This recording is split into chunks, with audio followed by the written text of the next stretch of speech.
विभागों को जो इससे कंसर्न है उन्हें स्ट्रिक्ट मेजर्स अपनाने के आदेश दिए हैं। प्रदेश के सभी एजुकेशनल इंस्टीट्यूशंस 21 अप्रैल तक बंद रहेंगे। केवल परीक्षाएं जहां हो रही हैं उससे संबंधित लोग जो है वो खुले रहेंगे और परीक्षाएं होती रहेंगी।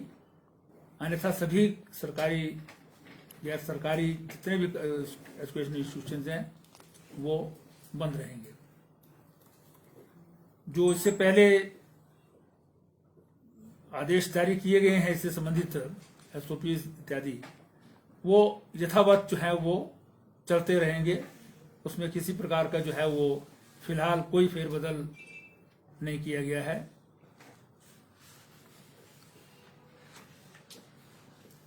प्रदेश मंत्रिमंडल ने 311 पद जो है वो भरने की अनुमति प्रदान की है फॉरेस्ट गार्ड्स की। उसका प्रोसीजर है उसको अपनाते हुए एक गवर्नमेंट ऑफ इंडिया की स्कीम है उसको हिमाचल प्रदेश में भी लागू करने की जो है वो स्वीकृति प्रदान की है। क्योंकि जो ग्रामीण क्षेत्र हैं उनमें जो आबादी देह क्षेत्र होते हैं, जहां आबादी होती है, गांव होते हैं, उसमें जमीनों पर लोगों के अपने अपने कब्जे होते हैं, लेकिन उसका कोई रिकॉर्ड नहीं होता, ना उसकी कोई मलकियत जो है वो रिकॉर्डेड है। उसके लिए केंद्र सरकार ने एक स्वामित्व नाम से जो है वो योजना प्रारंभ की है। बहुत सारे प्रदेशों ने जो है वो उसे स्वीकार करके लागू करना शुरू कर दिया है। हिमाचल प्रदेश में भी इसे स्वीकृति प्रदान की है मंत्रिमंडल ने आज। इसके अंतर्गत जो हमारा रेवेन्यू डिपार्टमेंट है वो इसका नोडल डिपार्टमेंट होगा। पंचायती राज डिपार्टमेंट की सहायता से इस प्रोजेक्ट को जो है चलाया जाएगा। ये ड्रोन की टेक्नोलॉजी से जो है वो इसकी सर्वे होगा और जिसके जैसे कब्जे हैं वो रिकॉर्ड हो जाएंगे। तो उससे लोगों को एक लाभ होगा कि वो अभी तक कब्जा है, उनका पुश्तैनी है, कई पुरखों से चला आ रहा है, लेकिन रिकॉर्ड ना होने के कारण अगर वो बैंक में लोन लेना चाहें या कोई किसी और जगह भी उनको जो है आवश्यकता पड़े तो वो उसके लिए कोई रिकॉर्ड नहीं होता। तो इसके बाद जो है वो एक रिकॉर्ड जो है वो लोगों का बन जाएगा। तो इसे प्रदेश में जो है लागू करने की ये स्वीकृति प्रदान की गई है। इसमें प्रदेश स्तर पर जो है स्टीयरिंग कमेटी बनेगी, फिर स्टेट प्रोजेक्ट कमेटी मैनेजमेंट का यूनिट बनेगा और डिस्ट्रिक्ट लेवल पर भी जो है प्रोजेक्ट की मॉनिटरिंग यूनिट जो है इसमें बनाए जाएंगे।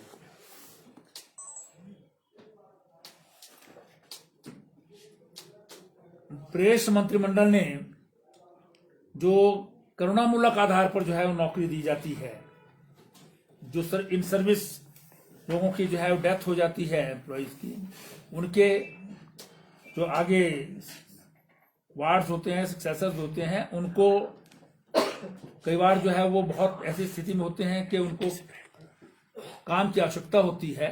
तो ऐसी नौकरियां करुणामूलक आधार पर दी जाती हैं, लेकिन उसके लिए कोटा फिक्स है 5% का। तो उसके लिए जो है मंत्रिमंडल ने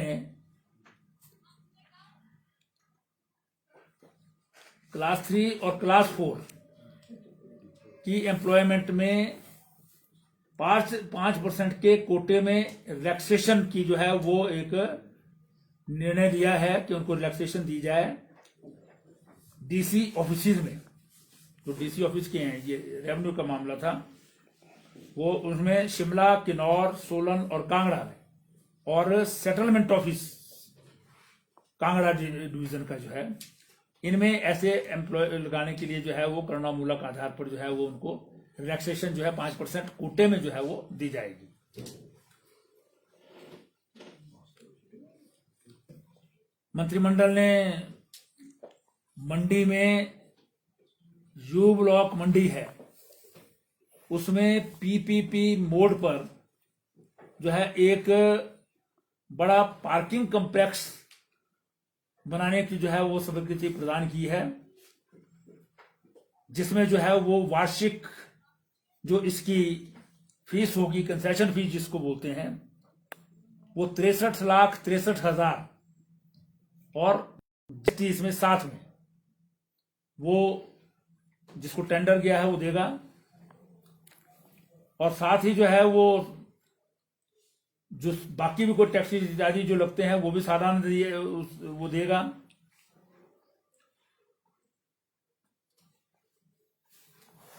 और जो इसमें सिलेक्टेड बिडर होगा वो साथ में अपफ्रंट प्रीमियम भी देगा 2 करोड़ रुपया, जिसे जो है वो 40 लाख पर मंथ की जो है वो उसकी जो है किस्तों में जो है वो दिया जाएगा। 24 महीने में वो किस्तें पूरी होंगी उसकी।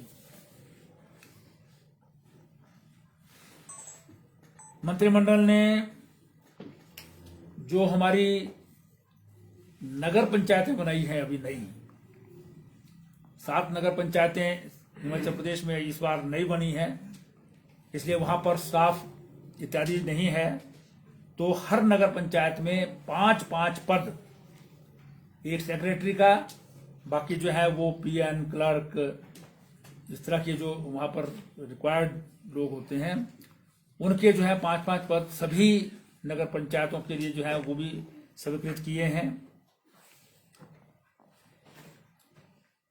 ऐसे जो है वो मंत्रिमंडल ने खुंडिया जिला कांगड़ा में है, ज्वालामुखी विधानसभा क्षेत्र में, वहां पर कम्युनिटी हेल्थ सेंटर को, सीएचसी को जो है वो 50 बिस्तरों वाले हॉस्पिटल में बदलने की जो है अनुमति प्रदान की है। इसी प्रकार से इंदौरा विधानसभा क्षेत्र में जो है वो गंगत में कम्युनिटी हेल्थ सेंटर, इसको भी जो है अपग्रेड करके 50 बेडेड किया जाएगा। इसी प्रकार से कांगड़ा जिला में ही प्राइमरी हेल्थ सेंटर तियारा, जो कांगड़ा विधानसभा क्षेत्र में आता है, इसको भी जो है वो अपग्रेड करके कम्युनिटी हेल्थ सेंटर में जो है वो बदला जाएगा। और उसके लिए जो पद की भी आवश्यकता है वो भी ऐसे 13 नए पद जो है वो इसमें क्रिएट किए हैं, नए जो भरे जाएंगे। साथ ही मंत्रिमंडल ने प्राइमरी हेल्थ सेंटर समोत, जो भटियात विधानसभा क्षेत्र में है चंबा जिला में, उसको भी 50 बिस्तरों वाला हॉस्पिटल कम्युनिटी हेल्थ सेंटर में अपग्रेड करने का निर्णय लिया है।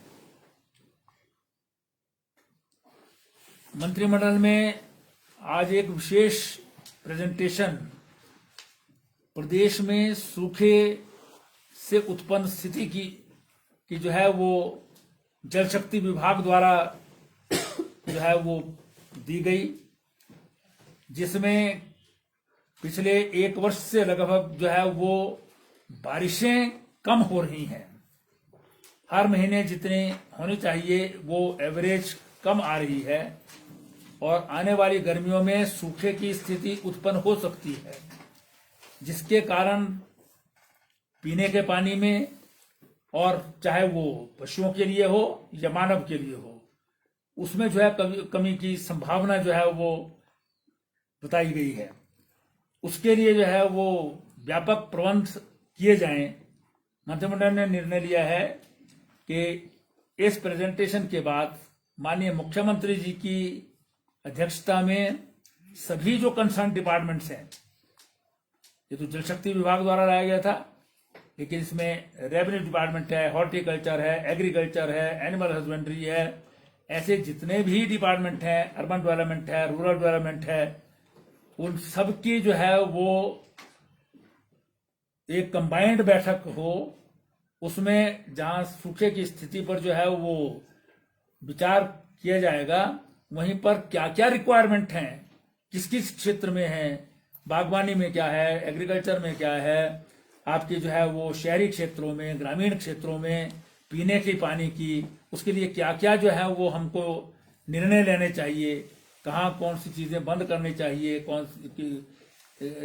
पूरे प्रदेश में कहाँ आपको जो है हैंडपंप की जरूरत है, या कोई दूसरी जो है वो टैंकर जब जरूरत पड़ेगी तो टैंकर्स की आवश्यकता है। इन सारी चीजों पर विचार करने के लिए माननीय मुख्यमंत्री जी के नेतृत्व में जो है वो बैठक, सभी इंटर डिपार्टमेंटल बैठक होगी, उसमें जो है वो इसका व्यापक जो है निर्णय लिया जाएगा। मुख्य रूप से जो है वो इन्हीं विषयों पर मंत्रिमंडल ने आज निर्णय लिया है। तो सर, जो बाहर से लोग आने वाले, खासकर जो ज्यादा कोरोना प्रभावित क्षेत्र है, उनके लिए क्या सर? ये माननीय मुख्यमंत्री जी को अधिकार दिया गया है कि वो इस पर जो है वो विचार करके कंसर्न लोगों से उस पर जो है निर्णय लेकर के आपको बताएंगे। सर, जो एजुकेशनल इंस्टीट्यूट को क्लोज करने का जो डिसीजन है उसमें इंक्लूडिंग स्टाफ एंड टीचर्स भी मेंशन दोनों के लिए हैं वो 21 तारीख तक। उसको सर डेप्यूटी कमिश्नर की जिम्मेवारी होगी टू इंश्योर, बिकॉज होता क्या है जो प्राइवेट इंस्टीट्यूशंस हैं वो टीचर्स एंड स्टाफ को बुलाते हैं एंड स्टूडेंट्स को भी, तो उसको इंश्योर डेप्यूटी कमिश्नर करेंगे या हाउ? देखिए, स्कूल कॉलेज तो नहीं चलेंगे, बंद करने का निर्णय है ये। बाकी तो जो है वो डिस्ट्रिक्ट लेवल पर जो है डिजास्टर मैनेजमेंट का जो इंचार्ज होता है वो डिप्टी कमिश्नर कंसर्न डिस्ट्रिक्ट का होता है, उसी को जो है इसमें देखना है कि एसओपीज ठीक से चल रही हैं नहीं चल रही हैं, आपने जो गाइडलाइंस दी हैं, क्योंकि ये आपदा प्रबंधन एक्ट बना हुआ है, उसके अंदर जो है ये सारे निर्णय लिए जाते हैं और उसी के आदेश हैं और उसी की वही मशीनरी इसको लागू करवाती है। सर, कोचिंग सेंटर्स वो खुले रहेंगे अभी? हाँ, कोचिंग जो है, जो क्योंकि देखिए कोरोना वायरस एक स्थिति है, लेकिन आर्थिक स्थिति भी जो है वो एक अलग विषय है। क्या हुई सर, क्या जरूरत है सर लॉकडाउन? कभी अभी जो है आवश्यकता नहीं है, जो निर्णय लिए गए हैं वही निर्णय लिए गए।